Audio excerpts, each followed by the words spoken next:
How do we manage, reverse, and prevent the chronic diseases of aging? This is the foundational question of modern preventative medicine. It's the question that has driven my career as a physician and your commitment as a student of your own health. And together, we have found some powerful, life-altering answers. We've learned how to protect our hearts with the science-backed principles of the DASH diet, understanding that food is not just calories, but information that speaks to our cells. We have learned how to master our blood sugar in our comprehensive Diabetes Masterclass, unraveling the mystery of insulin resistance with the simple story of a lock and a key. We've learned how to walk into any grocery store in America and, like a ninja, see past the marketing maze to the truth on the nutrition label. You have become architects of your own meals, your own bodies. In these sessions, you have learned more about the science of nutrition and metabolic health than most people and even many doctors learn in a lifetime. You have done the work. You have faced the challenge. And you should be incredibly deeply proud. But what if I told you that answering that first critical question, as vital as it is only half the journey? What if climbing that mountain of metabolic health, as breathtaking as the view is from the top, only reveals a higher, more expansive mountain range ahead? What if avoiding disease is simply the absence of sickness, but not the full presence of wellness? What if, once we have laid that strong foundation, it's time to lift our gaze from the microscope and toward the horizon, to ask a second, more ambitious, more meaningful, and ultimately, more human question? What does it take to not just live longer, but to live better? What are the secrets to a life that is not just free of disease, but is truly vibrant, joyful, resilient, and infused with purpose from our first breath to our very last? This, my friends, is the question that defines the new frontier of medicine. This is the question that moves us beyond mere survival and into the art and science of thriving. And it's the question we will begin to answer together today. To truly grasp the profound importance of this second question, let's check in on our friends, Richard and Susan. They have been on this entire journey with us, and by all objective medical measures, they are a resounding success story. They have taken the lessons from this lab and woven them into the fabric of their lives. They have mastered their diet, transforming their kitchen from a place of convenience into a sanctuary of joyful, healthy creation. They have become those label-reading ninjas we talked about. Richard's A1C, which was once firmly in the diabetic range, is now solidly in the pre-diabetic range, an achievement that took immense dedication. His blood pressure, once a serious concern, is now beautifully controlled. Susan feels more energetic than she has in years. That dreaded 3 p.m. slump that used to send her searching for sugar is now a distant, foggy memory. They have successfully and brilliantly answered that first question. They are, by all clinical standards, healthy. But as Susan shared with me in a recent thoughtful email, an email that in many ways inspired this new series, she's noticed that despite feeling so good physically, the puzzle of their well-being isn't quite complete. The picture, as she put it, isn't fully in focus. She described watching Richard.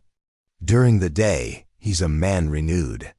He's full of energy, happily spending hours in his woodshop, the scent of sawdust in the air, creating beautiful, handcrafted furniture. He feels strong, capable, his body doing what he asks of it. But when nighttime comes, a different story unfolds. She sees him tossing and turning, his body exhausted, but his mind a relentless carousel of worries, to-do lists, and replayed conversations that he can't seem to get off of. She hear him sigh in the dark. He'll often wake up at 3 a.m., a victim of the cortisol spike that plagues so many of us, and just lie there, staring at the ceiling, watching the cruel, illuminated numbers on the clock tick by. AOYAP. He wakes up in the morning, not feeling refreshed and restored, but feeling as though he's already run a mental marathon before his feet have even hit the floor. His body is healthy, but his brain isn't getting the deep, restorative, cleansing rest it desperately needs to truly thrive. And then there's her own quiet struggle, one she confessed with a vulnerability that I know many of you will recognize. Since her local book club, her intellectual home for 15 years, disbanded during the pandemic and never really started back up with the same energy, she's been feeling a bit adrift. She misses the intellectual sparring, the unrestrained laughter, the simple, reliable ritual of seeing her friends every third Thursday of the month, a date on the calendar that was just for her. She loves her life with Richard. She loves their newfound health, but she feels a sense of disconnection, a quiet loneliness that she can't quite shake, a feeling that can haunt you even when you're in a room full of people. Richard's troubled sleep and Susan's quiet loneliness reveal a profound truth that modern medicine and the science of longevity are now fully embracing. Diet is the non-negotiable foundation of the house of health. But it is not the whole house. You can have the strongest, most steel-reinforced concrete foundation in the world, but without sturdy walls to protect you, a solid roof to keep you dry, and windows that let the sunlight in, you are still exposed to the storms of life. The storms of stress, of sleeplessness, of isolation. These can erode your well-being just as surely as a poor diet. In this new masterclass series, we are going to build the rest of that house together. We are going to explore what I call the 4 pillars of longevity. And I want to be absolutely clear. These are not soft or fluffy or new age topics.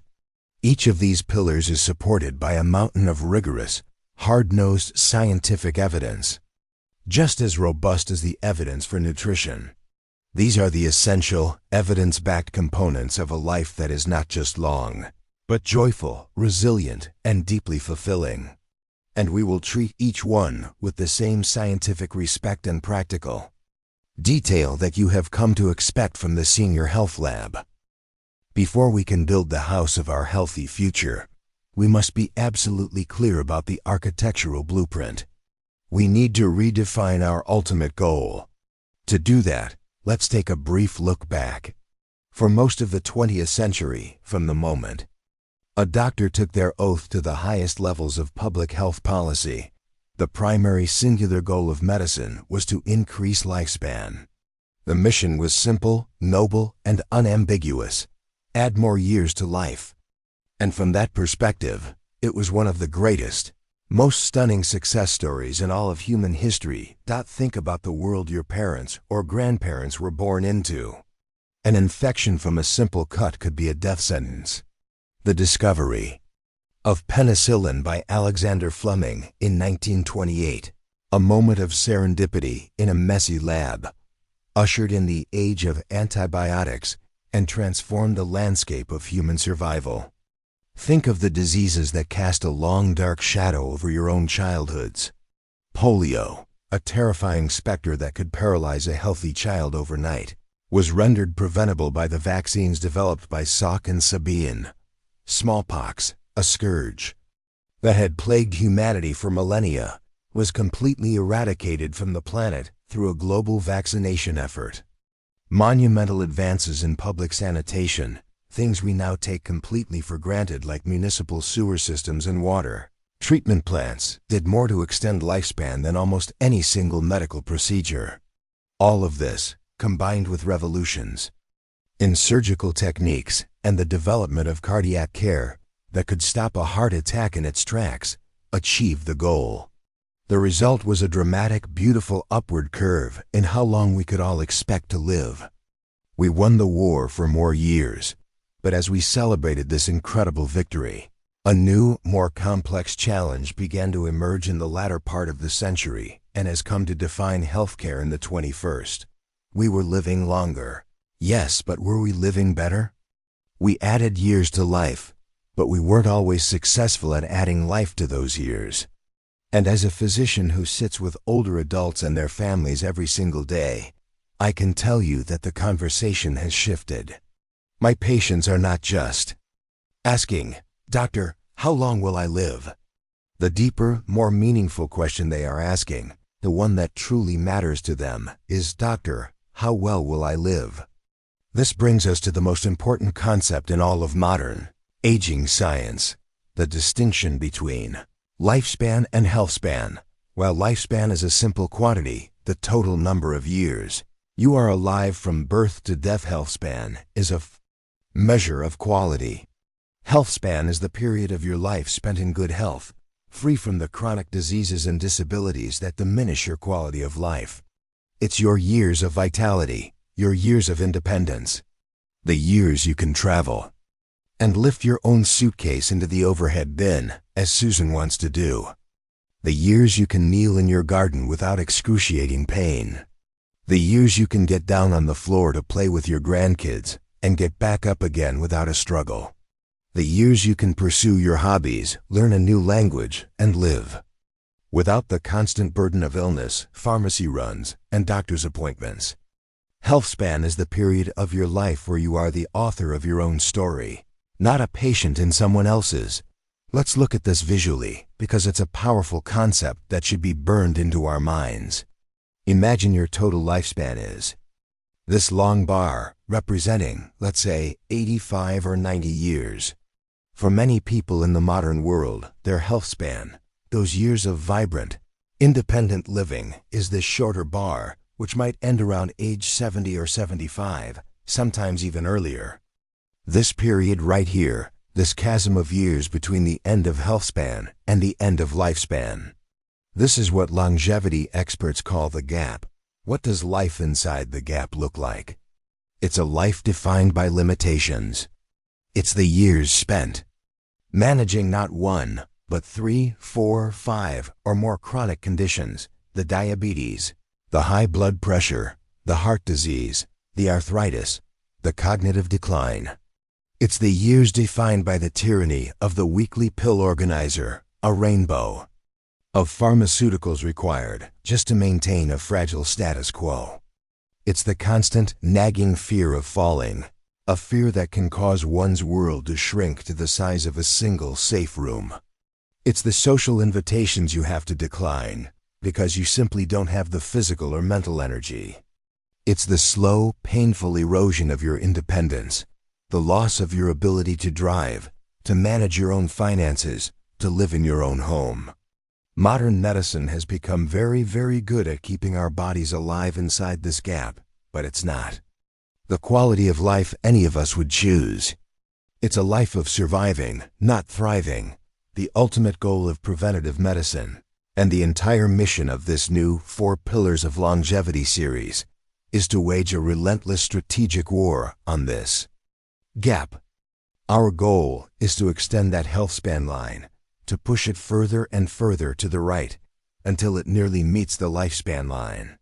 The goal is to live well for as long as we live, and then have a short, compressed period of decline at the very end. The goal, as some in my field like to say, is to die young, as late as possible. That is the new blueprint. That is the house we are going to build. So how do we wage this war on the gap? How do we build this house of health where our healthspan can flourish? As we've established, we have already laid the most critical piece, the solid foundation of a nutrient-rich whole foods diet. This is the non-negotiable ground upon which we build everything else. But a foundation alone is not a home.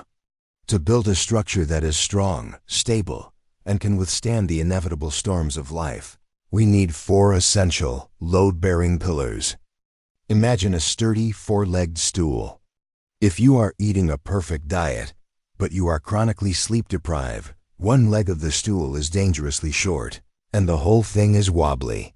If you are eating well and sleeping well, but you are constantly stressed and socially isolated, 2 legs are missing entirely.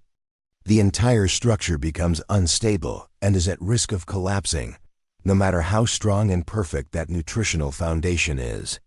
Today, we're going to introduce the blueprint for these 4 pillars, each of which will get its own dedicated deep dive masterclass in the weeks to come. Pillar number 1, smart movement. The first pillar is smart movement. This isn't about punishing yourself in the gym or trying to look like a 20-year-old athlete.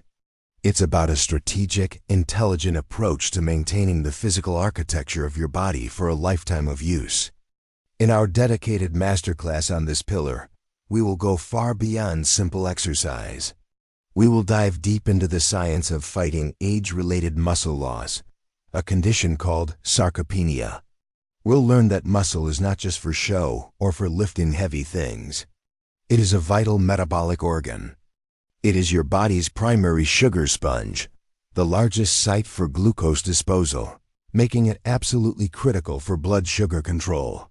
We will also explore the intricate, beautiful science of balance, the delicate interplay between your inner ear's vestibular system, your vision, and the nerve endings in the bottoms of your feet called proprioceptors, all of which are integrated by your brain's cerebellum. This will be your ultimate guide to staying strong, flexible, and most critically, preventing falls, which is one of the greatest threats to healthspan and independence.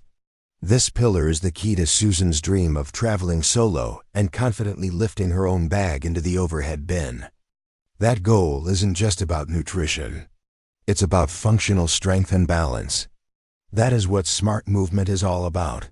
Pillar number 2, restorative sleep. The second, and perhaps most criminally underrated pillar, is restorative sleep. For decades, our culture viewed sleep as a passive state of inactivity, a luxury we could afford to cut back on in the name of productivity. Science has now proven this to be a catastrophic misunderstanding. Sleep is a non-negotiable biological function, just as critical as breathing or eating. It is the price we pay for being awake. In our sleep masterclass, we will explore the fascinating science of the glymphatic system, your brain's recently discovered nightly cleaning crew.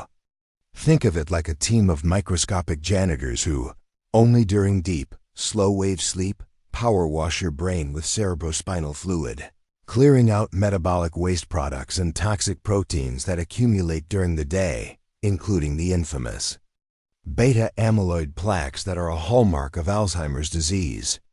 This is the pillar Richard is struggling with. His brain isn't getting the chance to take out the trash each night, leading to that feeling of being mentally exhausted before the day even begins. We will provide a clinical, evidence-based sleep hygiene protocol to address the specific sleep challenges that come with age-like changes in melatonin production and sleep architecture, helping you get the deep, restorative sleep that recharges your mind and protects its long-term health. Pillar number 3, stress resilience. Our third pillar is building stress resilience. From a physician's perspective, stress is not just a feeling of being overwhelmed. It is a physiological process governed by the powerful hormone cortisol, released from your adrenal glands. Think of cortisol as your body's emergency alarm system, a key part of your fight or flight response. In short bursts, when you have to slam on the brakes in your car or face a sudden crisis, it's a lifesaver.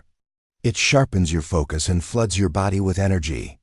But when that alarm is ringing softly, 24/7, due to financial worries, chronic low-grade anxiety, or difficult relationships, that chronic drip of cortisol becomes a powerful accelerator of the aging process.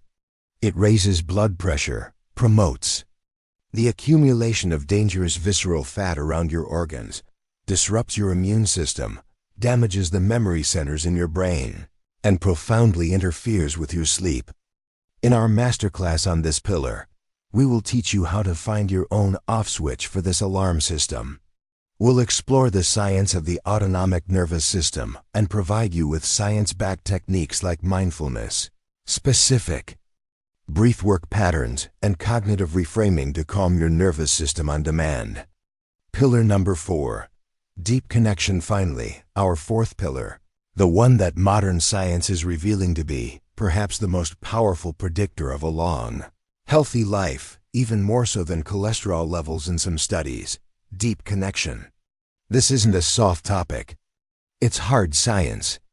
The data is now overwhelmingly clear. The famous Harvard study of adult development, which has tracked men for over 80 years, found that the single greatest predictor of happiness and health in old age wasn't wealth or fame. It was the quality of their close relationships.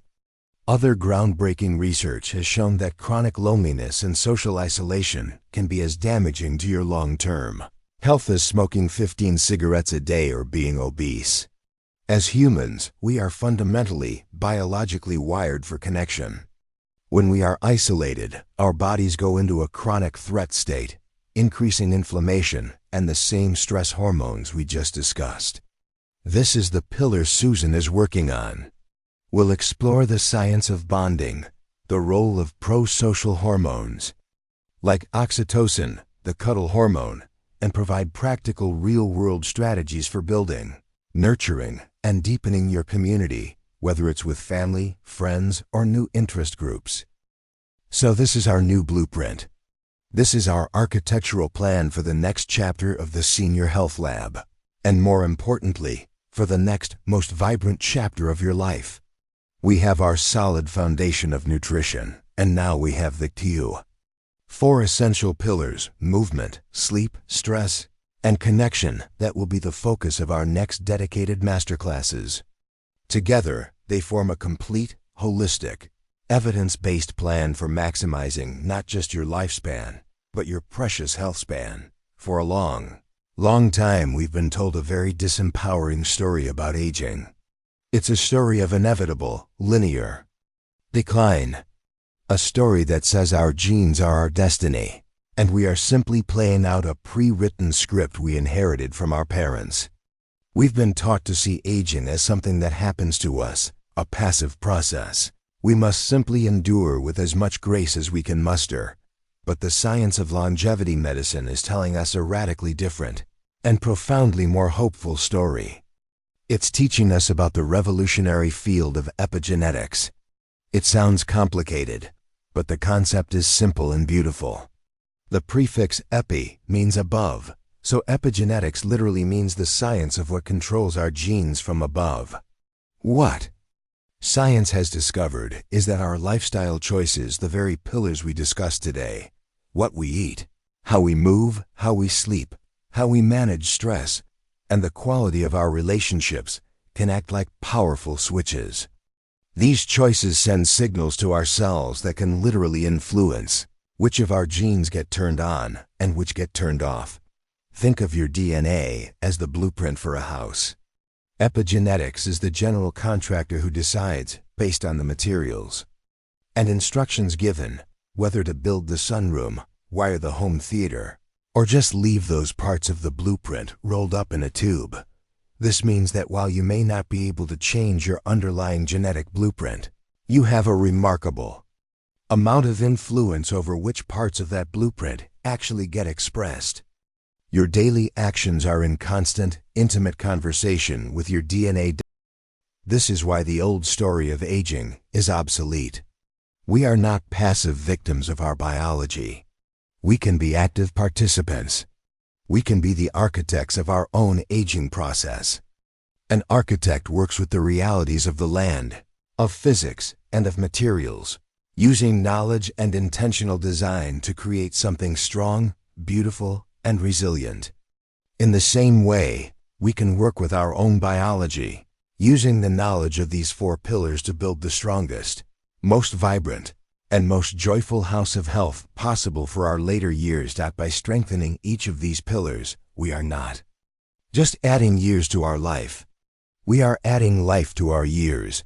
We are actively compressing that period of decline. We are waging war on the gap. We are expanding our HEALTHSPA and dot. Are you excited to start building this beautiful new house with us? Think about Richard and Susan. Richard is definitely going to be tuning in for our masterclass on sleep, ready to learn how to find that off switch for his racing mind. And Susan is very curious to learn the practical science of building social connection and rediscovering that sense of community. What about you? As you look at these four pillars, movement, sleep, stress, and connection, which one are you most curious to learn about first? Which one do you feel could make the biggest difference in your life right now? Let us know in the comments below. Your feedback is invaluable and helps us understand what matters most to this incredible community we are building together. This marks the beginning of a new, exciting chapter for our channel, and we are so honored to have you on this journey with us. If you are ready to become the architect of your own aging, please be sure to like this video and subscribe to Senior Health Lab so you don't miss a single one of our upcoming deep dive masterclasses on the 4 pillars of longevity.